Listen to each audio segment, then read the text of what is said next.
Sa ngalan ng Ama at ng Anak at ng Espiritu Santo. Amen. Sumainyo ang Panginoon. At sumaiyo rin. Mga kapatid, tayo po ay nagkakatipon ngayon upang ating purihin ang ating Ama.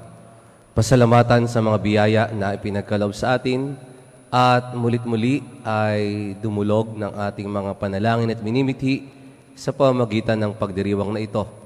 Ngayon po ay kapistahan ni sa Apostol San Simon at San Judas. Ipanalangin natin na katulad nila sa pagtawag sa atin ng Panginoon, tayo tumugon at isabuhay at tanggapin ang misyon na iniaatang sa atin, lalo tigit ang ipahayag ang kaharian ng Diyos. Aminin natin ang ating mga kasalanan upang tayo maging marapat gumanap sa banal na pagdiriwang.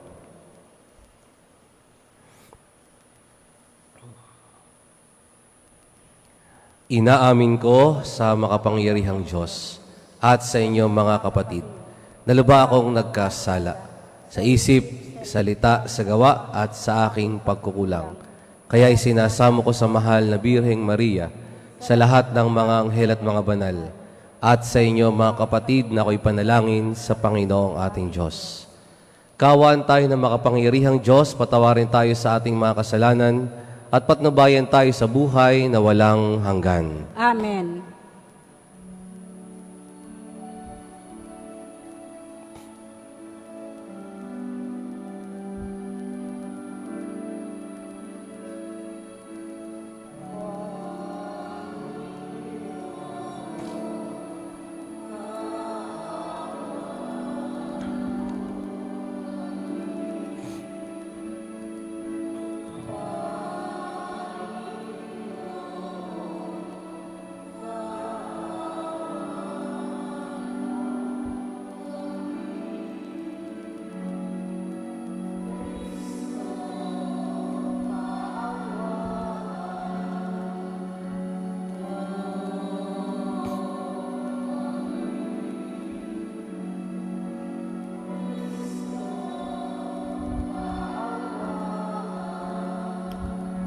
Mo kami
manalangin tayo.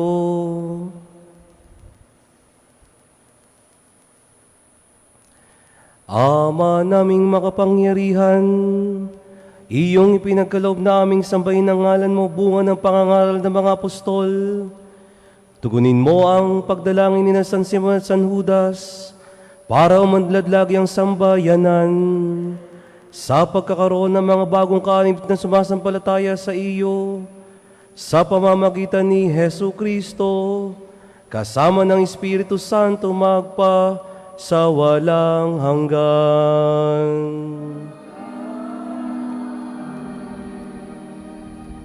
Ang lahat po ay magsiupo.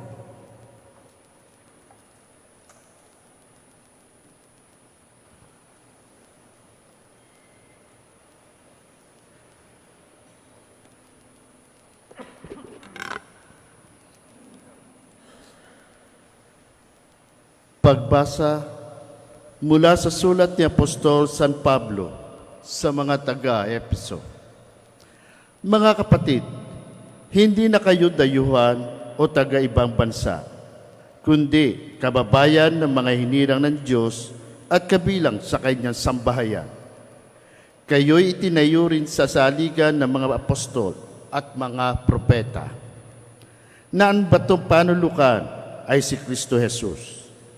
At sa pamagitan niya, nagkakaugnay-ugnay ang bawat bahagi ng gusali at nagiging isang templong banal. Dahil din sa inyong pakikipag-isa sa Kanya, kayo may kasama nilang naging bahagi ng tahanan ng Diyos sa pamagitan ng Espiritu. Ang salita ng Diyos. Salamat sa Diyos.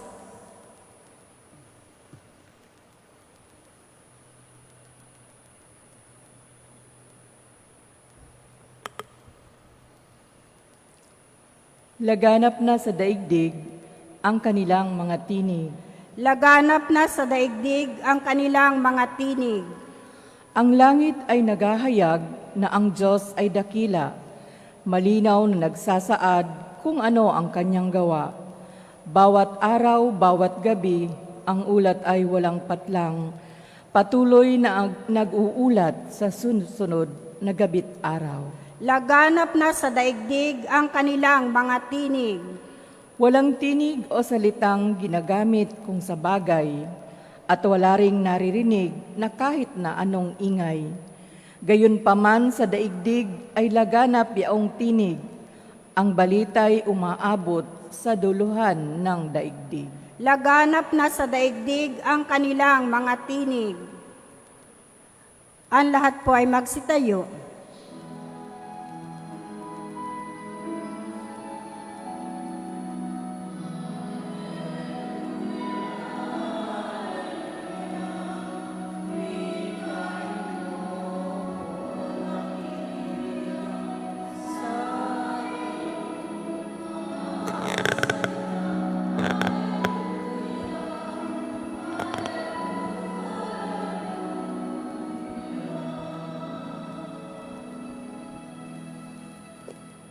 Sumainyo ang Panginoon. At sumaiyo rin. Ang mabuting balita ng Panginoon ayon kay San Lucas. Papuri sa iyo, Panginoon. Noong mga araw na iyon, umahon si Jesus sa isang burol at magdamag doong nanalangin. Kinaumagahan, tinawag niya ang kanyang mga alagad at pumili siya ng 12 sa kanila na tinawag niyang mga apostol.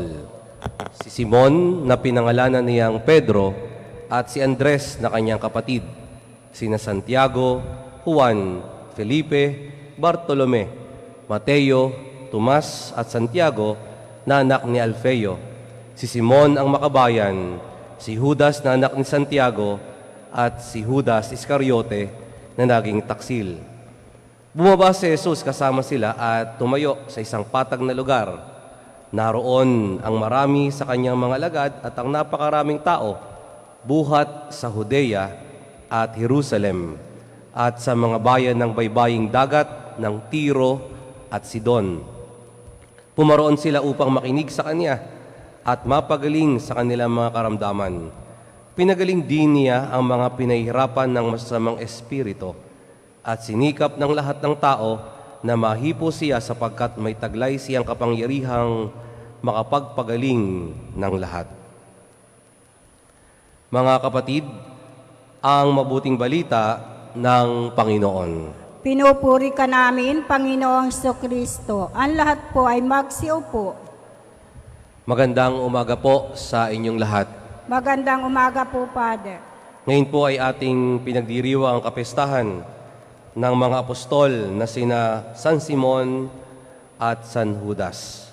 At sa pagdiriwang po natin ito, sa salita ng Diyos, ay pinapaalalahanan tayo ng kahalagahan ng panalangin.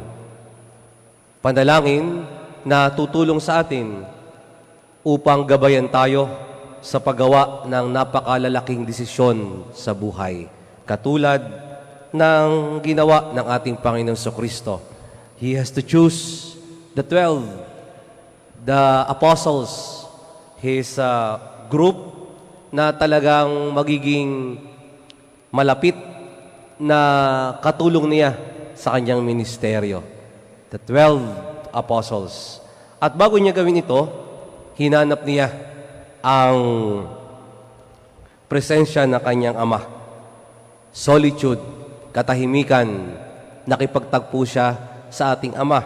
Kaya nga po siya ay umakyat sa burol, umahon sa burol, at magdamag na nanalangin.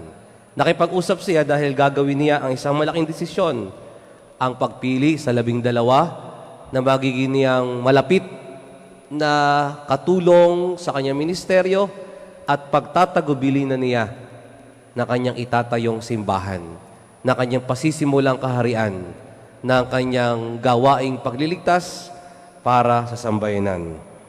Kaya po yung panalangin ay nakatulong talaga sa kanya sa pakikipagtagpo niya sa Ama, sa kanyang pakikipag-ugnay sa kanya upang makagawa ng malaking desisyon. At sa kanya pong sa bunga na kanyang panalangin, ay nakita po natin na hindi ito nakakulong sa mga requirements, sa mga panuri ng tao, kundi ang bunga ng kanyang panalangin ay kaaya-aya din sa kanyang Ama. Sapagkat sa pagpili niya sa mga apostol ay hindi yung naayon sa uri ng tao, sa kakayanan ng tao, kundi para sa sambayanan. Ang bunga po ng kanyang panalangin, ang pagpili ng kanyang mga apostol, ay napakagandang paglalarawan na lahat din tayo pinipili ng Diyos. Sila po ay ordinaryong tao, mga ordinaryong tao. Sila po ay hindi naayon sa isang grupo ng tao na alam lahat ng batas, alam ang lahat sa relihiyon, alam ang tungkol sa pagsunod. Merong kanya-kanyang attitude, may kanya-kanyang karakteristik, may kanya-kanyang kahinaan, may kanya-kanyang kalakasan. Pero mahalaga, ang bunga ng panalangin ng Panginoon ay hindi makasarili, hindi para sa ilan, kundi paanyaya na rin na sumunod sa kalooban ng Diyos sa buhay ng mga apostol. Kaya po sa puntong ito ng ating misa, pinapaalalahanan tayo ng dalawang malaking bagay. Una, yung kahalagahan ng panalangin sa ating buhay. Yung panalangin po ay hindi lamang tungkol sa paghingi ng biyaya. Yung panalangin ay hindi lamang kung kailan tayo may kailangan sa Diyos. Yung panalangin ay hindi lamang kapag tayo ay may inilalapit na kagustuhan sa buhay. Sapagkat ang panalangin po ay binubuo ng 4 na mahalagang elemento. Yung pagpupuri sa Kanya. Yung pagpapasalamat sa lahat ng biyaya na pinakaloob sa atin. Yung paghingi ng tawad at paghingi ng mga biyaya. At sa puntong ito, sa pakikipag-usap ng ating Panginoon Kristo sa Kanyang Ama, sa Kanyang pananalangin sa Ama, humihingi siya ng gabay tungkol sa kanyang gagawing desisyon ang pagpili sa mga alagad. So, sa ating pong buhay, tuwing kailan tayo nananalangin? Tuwing kailan tayo nakikipag-usap sa Diyos, tuwing kailan tayo lumalapit dito sa simbahan, hinahanap ang katahimikan, hinahanap ang presensya ng Diyos, baka naman tayo ay tuwing may kailangan lang. Baka naman tayo tuwing may hinahabol sa Diyos.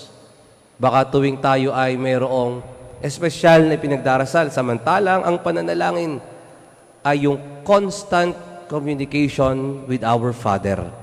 Pakikipag-ugnayan upang gabayan tayo sa ating buhay, upang lagi nasa atin ang kanyang presensya, upang makapagpuri sa kanya at makapagpasalamat. Lalo tigit tuwing araw ng linggo at piyestang pangilin sa pagdiriwang ng misa, ang pinakamataas na uri ng panalangin. Ikalawa, ano po yung laman ng ating panalangin? Is it only for us? Is it a selfish motive? Ito ba'y para sa lang sa ating kaginhawahan, kagustuhan, sa ating kapritsuhan, para ikadadali ng ating buhay, samantalang ang laman ng panalangin ng ating Panginoon Kristo ay para sa sanlibutan. Ang paglapit niya sa Ama sa pagpapakain ng maraming tao. Ang paglapit niya sa Ama para pagalingin ang mga may sakit na lumalapit sa Kanya. Ang paglapit niya sa Ama upang patawarin ang mga nagkasala sa Kanya. Ang paglapit niya sa Ama upang ang Kanyang mga apostol, ang Kanyang mga alagad ay maging tunay na karapat-dapat sa misyong iniatang niya sa kanila. Kaya ano po yung laman ng ating inilalapit sa Diyos? Ano po yung laman ng ating panalangin at pakikipag-ugnayan? At sa punto pong ito, sa pagdiriwang natin ng kapestahan ni sa Simon at ni San Judas, kilala natin si San Judas bilang the patron of those who are desperate. Kuminsan po, merong negative connotation yung desperate. Pero alam nyo, ito'y merong napakahalagang elemento na sa pagkakataon nakapos na ang ating kakayanan, sa pagkakataon na wala na tayong malapitan, meron pala tayong pagkukunan ng pag-asa. At ito ay ang Diyos. Kaya nga po sabi ni San Judas, do not think of the ocean, but think of the drop of water that can make a difference. Kuminsan, nakikita natin yung malaking picture. Kuminsan, nakikita natin yung napakalaking pangangailangan natin. At ang kailangan natin dito ay isang butil ng pag-asa na lalapit tayo sa Diyos. Hihingi tayo ng biyaya, merong pananampalataya at may pag-asa na tutulungan tayo. Kaya sa pagpapatuloy ng ating misa, tinutulungan tayo ng ating Panginoon na sa bawat desisyon, sa bawat punto ng ating buhay, makipag-ugnayan tayo sa Ama.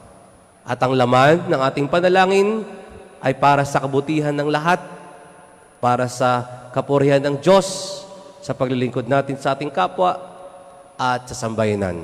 At tinuturuan tayo ni San Judas ng ating panalangin ay laging mayroong pag-asa, may pananampalataya, at hindi tayo bibiguin ng biyaya ng Diyos.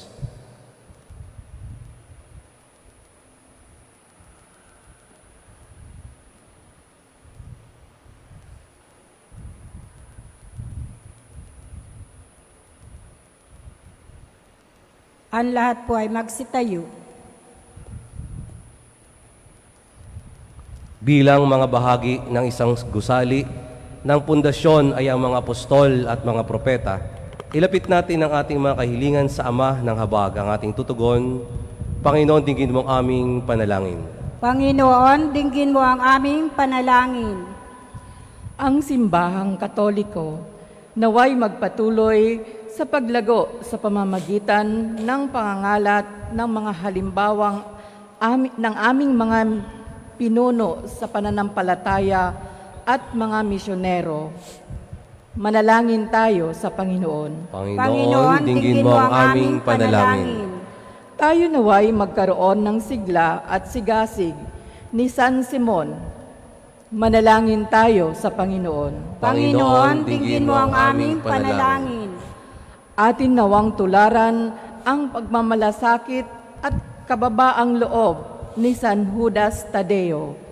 Manalangin tayo sa Panginoon. Panginoon, dinggin mo ang aming panalangin. Ang mga may sakit, naway pagkalooban ng Panginoon ng kagalingan at bigyang lakas ang mga nawawalan ng pag-asa. Manalangin tayo sa Panginoon. Panginoon, dinggin mo ang aming panalangin. Ang mga yumao, naway walang hanggang matamasa ng kaganapan ng pagkaligtas ng kapangyarihan ng Diyos na matagal nilang pinananabikan. Manalangin tayo sa Panginoon. Panginoon, dinggin mo ang aming panalangin. Ama naming mawain sa aming panalangin para sa iba, naway makabahagi kami sa apostolikong paglilingkod ng mga tinawag at pinili. Hinihiling namin ito sa pamamagitan ni Kristo na aming Panginoon. Amen. Ang lahat po ay magsiupo.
Ang lahat po ay magsitayo. Manalangin kayo mga kapatid upang paghahain natin ay kalugdan ng Diyos amang makapangyarihan. Tanggapin nawa ng Panginoon ito paghahain sa iyong mga kamay sa kapurihan niya at karangalan sa ating kapakinabangan at sa buong sambay niyang banal. Ama naming lumikha, kaming nagpaparangal sa walang malo na kadakilaan ni Apostol San Simon at San Judas, ay nakikiusap na tanggapin mo ang aming mga alay at takayin mo kami sa pagdiriwang na marapat na sa paghahain ito sa pamamagitan ni Jesucristo kasama na Espiritu Santo magpasawalang hanggan. Amen. Sumainyo ang Panginoon. At sumaiyo rin. Itaas sa Diyos ang inyong puso at diwa. Tinaas na namin sa Panginoon. Pasalamatan natin ang Panginoong ating Diyos. Marapat na siya'y pasalamatan. Ama naming makapangyarihan, tuning ang marapat na ikaw ay aming pasalamatan. Ikaw ang pastol na laging pumapatnubay sa mga kabilang sa nililingap mong kawan. Ito ang ginanap na pananagutan ng giliw mong anak at pastol ng tanan.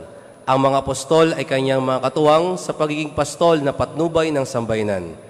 Kaya, kaisa ng mga anghel na nagsisiawit ng papuri sa iyo nang walang humpay sa kalangitan, kami nagbubunyi sa iyong kadakilaan.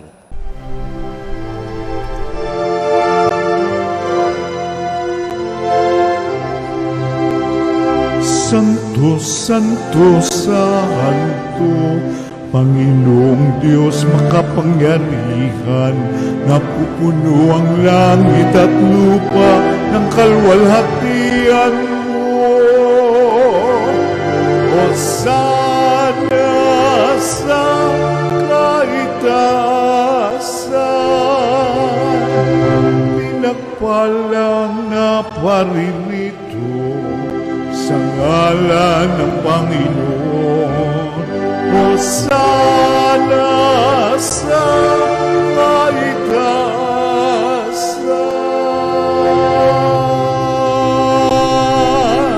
Ang lahat po ay magsiluhod. Ama naming banal, ikaw ang bukal ng tanang kabanalan. Kaya't sa pamamagitan ng iyong Espiritu gawin mong banal ang kaloob na ito, upang para sa aming maging katawan at dugo ng aming Panginoong Hesukristo. Bago niya pinagtiis ang kusang loob na maging handog, hinawakan niya ang tinapay. Pinasalamatan kaniya, pinaghati-hati na iyon iniabot sa kanyang mga alagad at sinabi, "Tanggapin ninyong lahat ito at kanin. Ito ang aking katawan na ihahandog para sa inyo."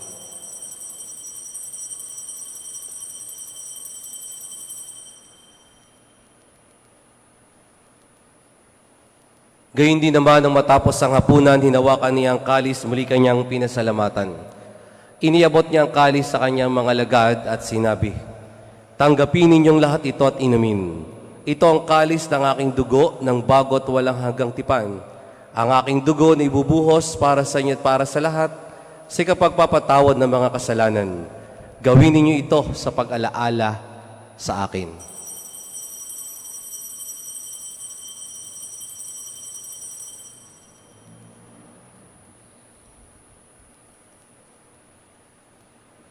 Ipagbunyi natin ang misteryo ng pananampalataya.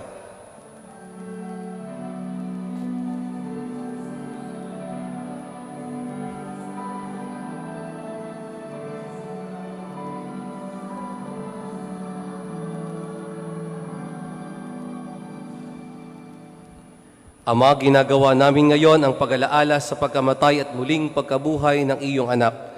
Kaya't iniaalay namin sa iyong tinapay na nagbibigay buhay at ang kalis na nagkakaloob ng kaligtasan. Kaming nagpapasalamat dahil kami iyong minarapat na tumayo sa harap mo para maglingkod sa iyo. Isinasamo namin kami magsasalo-salo sa katawan at dugo ni Kristo ay mabuklod sa pagkakaisa sa pamamagitan ng Espiritu Santo. Ama, lingapin mo ang iyong simbahang laganap sa buong daigdig. Puspusin mo kami sa pag-ibig kay San Francisco na aming Santo Papa at ni Mel Rey naming Obispo at ng Tanang Kaparian. Alalahanin mo rin ang mga kapatid naming nahimlay na may pag-asang sila'y muling mabubuhay gayon din ang lahat ng mga pumanaw. Kaawaan mo sila at patuloyin sa iyong kaliwanagan. Kaawaan at pagindapatin kaming lahat na makasalo sa iyong buhay na walang wakas. Kaisa ng mahal na Birheng Maria na ina ng Diyos na kanyang kabiyak na pusong si San Jose. Kaisa ng mga apostol at ang lahat ng mga banal na namuhay dito sa daigdig ng kalugod-lugod sa iyo. May pagdiwang nawa namin ang pagpupuri sa ikararangal mo sa pamamagitan ng iyong anak na aming Panginoong Heso Kristo. Sa pamamagitan ni Kristo, kasama niya at sa Kanya, ang lahat ng parangal at papuri ay sa iyo, Diyos, Amang makapangyarihan, kasama na Espiritu Santo, magpasawalang hanggan.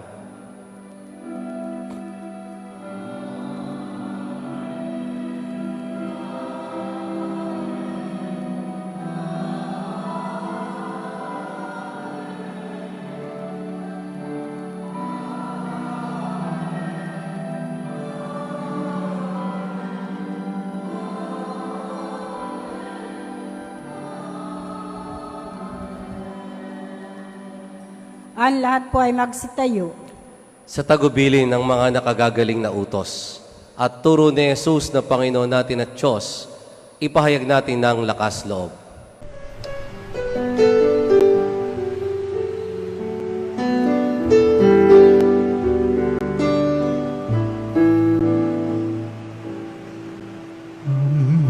Namin sumasalang ka, sambahin ang ngalan mo, mapasamin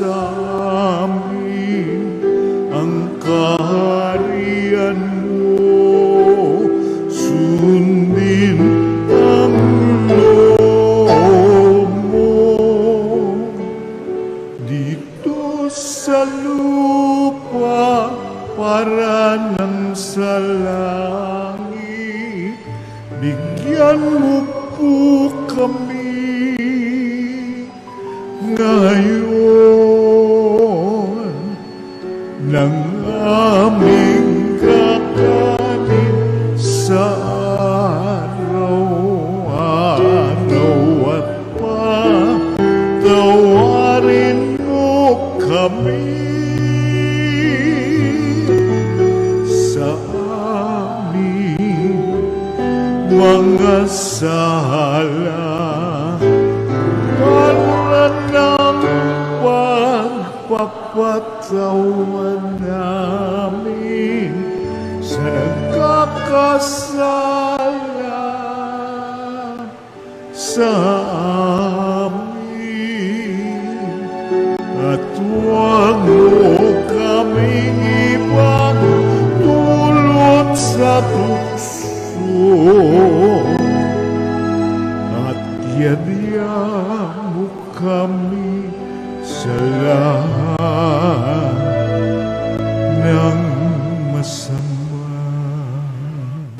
Hinihiling namin kami adya sa lahat ng masama, pagkalooban ng kapayapaan araw-araw, iligtas sa kasalanan, at ilayo sa lahat ng kapahamakan samantalang aming pinananabikan ang dakilang araw ng pagpapahayag ng tagapagligtas naming si Heso Kristo.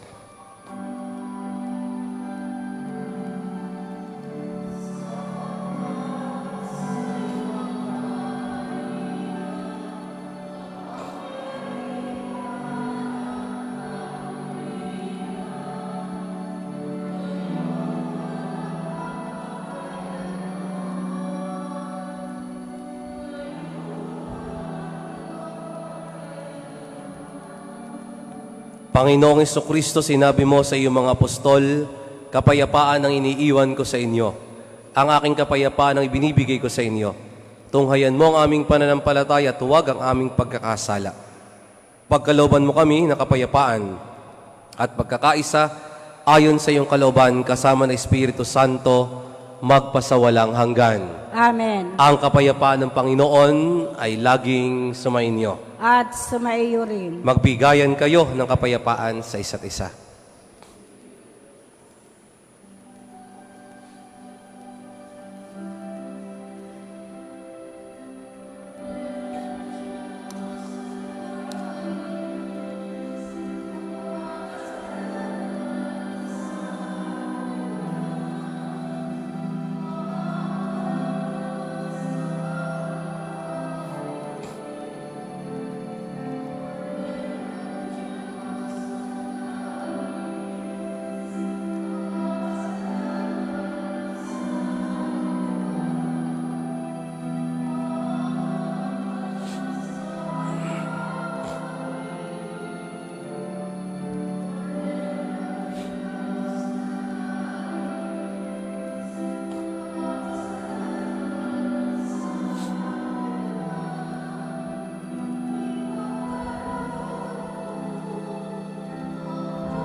Ang lahat po ay magsiluhod.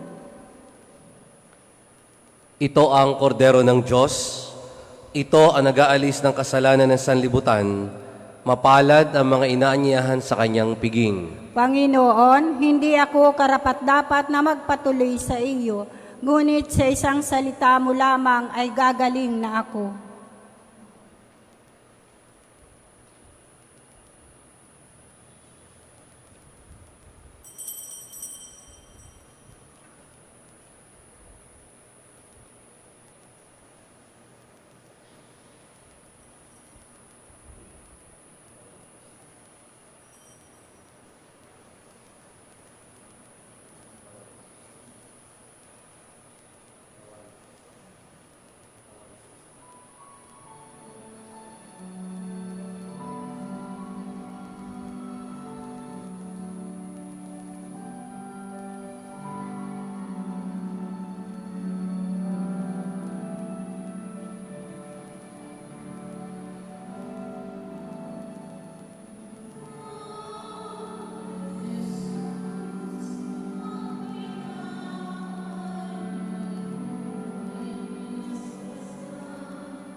Ang lahat po ay magsitayo. Manalangin tayo. Ama naming mapagmahal, pagkatanggap namin sa banal na paikinabang, ipinakikiusap namin ngayon puspos ng Espiritu Santo na pakundangan sa kagalang-galang na pagpapakasakit ng mga apostol San Simon at San Judas, kami naway panatilihin ng aming ginaganap sa buklod ng iyong pag-ibig sa pamamagitan ni Jesucristo, kasama ng Espiritu Santo magpasawalang hanggan. Amen. Ang lahat po ay magsiupo. Ngayon naman po inaanyayahan dito sa unahan para sa panalangin at pagbabasbas ang mga nagdiriwang ng kaarawan ngayon, anibersaryo ng kanilang kasal, nakatakdang mga ibang bansa at sasailalim sa pagsusulit, at yung po mga magpapabasbas ng mga religious article.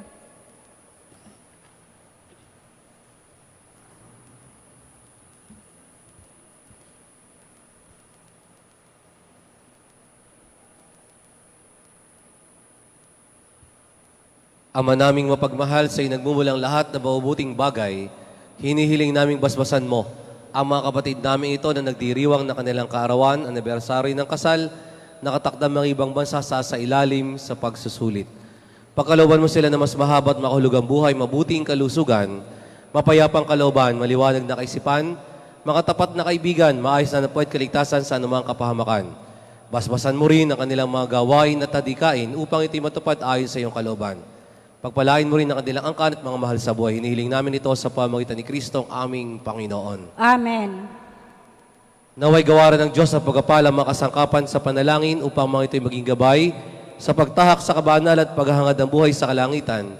Sa pamamagitan ni Kristo kasama ng Espiritu Santo magpasawalang hanggan. Amen. Palakpakan po natin ang mga nagdiriwang ng kaarawan ngayon at anibersaryo ng kanilang kasal.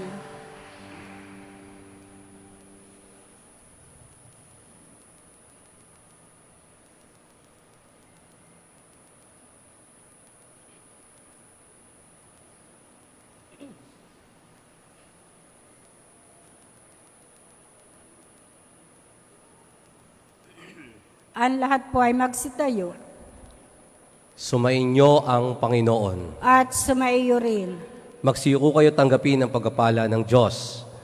Ang Diyos na nagtayo ng simbahang nasasalig sa mga apostol ay maggawad nawa sa inyo ng pagpapala bilang tugon sa mga panalangin ni San Judas at Simon ngayon at magpasawalang hanggan. Amen. Ang Diyos naway siyang magbunsod sa inyo para tularan ang halimbawa ng mga apostol upang inyong mapatunayan sa lahat ang inyong katapatan sa Kanya ngayon at magpasawalang hanggan. Amen. Ang aral ng mga apostol ay nagpatatag sa inyong pananampalataya.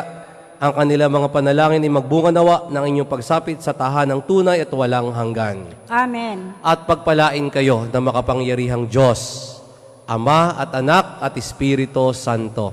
Amen. Tapos na ang ating pagdiriwang, humayo kayong taglay ang pag-ibig ni Kristo. Salamat sa Diyos.